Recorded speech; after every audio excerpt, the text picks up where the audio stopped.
Happy Chappy Corner, reading number runs from the book of Deuteronomy. And in the book of Deuteronomy, here we go. First of all, keep this in mind. If today you hear the voice of God. So what does that mean? How do I know it's the voice of God? And then it says, harden not your heart. So here we go.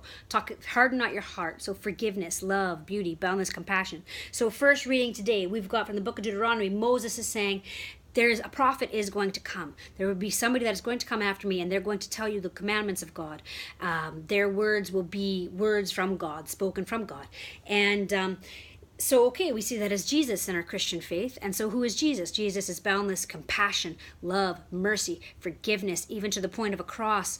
On the cross where nobody asks for forgiveness, but Jesus says, forgive them, Father, for they know not what they do. That is God. That's the word of God. We can get this idea. I think so much of how we define God ends up defining how we live our lives. So if my God is judgment and angry and pointing fingers, well, so can I, but that's not going to give you life.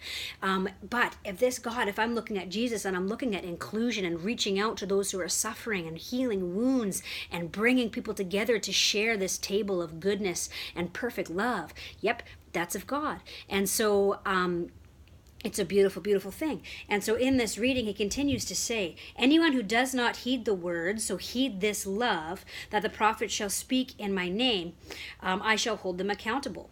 This is true. If you act in hate and you act in anger and you spittily spat and smash people, and like you will be filled with hate and anger. It's not a God judging, being like lightning bolt, lightning bolt. It's our actions either bring us close to God, who is always there within us, or this flow of goodness that's always flowing, or it throws things in that water and we end up suffering. It's the things that we do that are surrounded with hate and anger and control, and that ends up, we are held accountable, and it's immediate, right here, right now, of how we end up experiencing these things, and it's not life-giving. And so then we're called back to hear that voice of God, that voice of love, that voice of inclusion and boundless compassion for ourselves and others, of our core, of our center.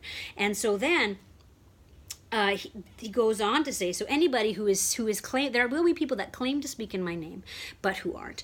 And so if you hear someone preaching judgment and hate and pointing fingers and separating, not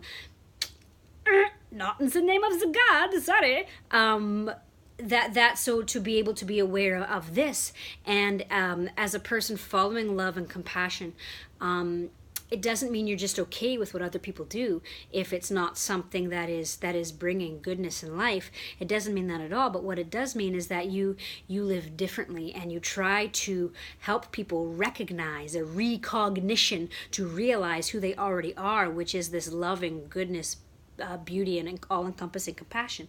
And then it also says that you may say, it also talks about holding other things as God, and how that's not going to work either. It's so true. If you try to hold money as your God, if you try to hold other people as your God, or life circumstances as your God, all of those things will pass away, and that can't be your happiness, because it's not, it talks here, says that too shall die. So if I'm not reading these from the lens of Christ and from the lens of love, it can be really difficult to try to understand what is it that it's saying.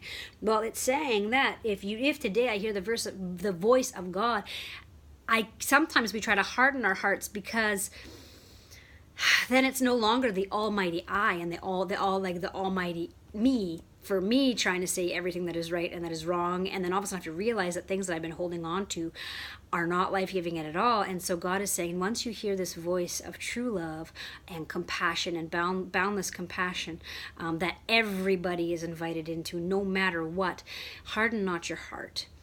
Forgive yourself, forgive others, and open your arms and embrace this truth of goodness and beauty and love. There's your thoughts on the first reading. Grace and peace.